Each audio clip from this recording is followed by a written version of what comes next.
All right, this is hopefully a quick video with the explanation on an adjustment to my recipe, final adjustment hopefully.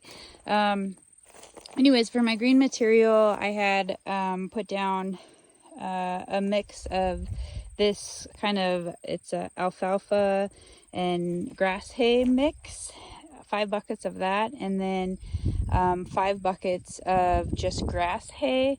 And that's in a real large round bale kept outside. But as I was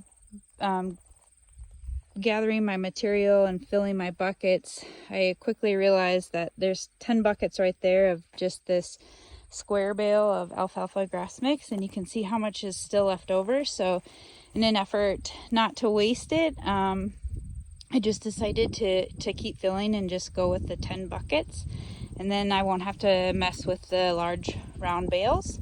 And then the second adjustment I wanted to make was I had put on 2 buckets of fresh cocklebur cuttings, and just within the last couple days they have started to turn yellow, so they're drying out, and the burrs are actually turning brown, and they're also clear over by the barn over there.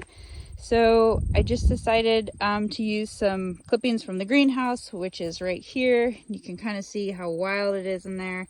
I need to tame it down.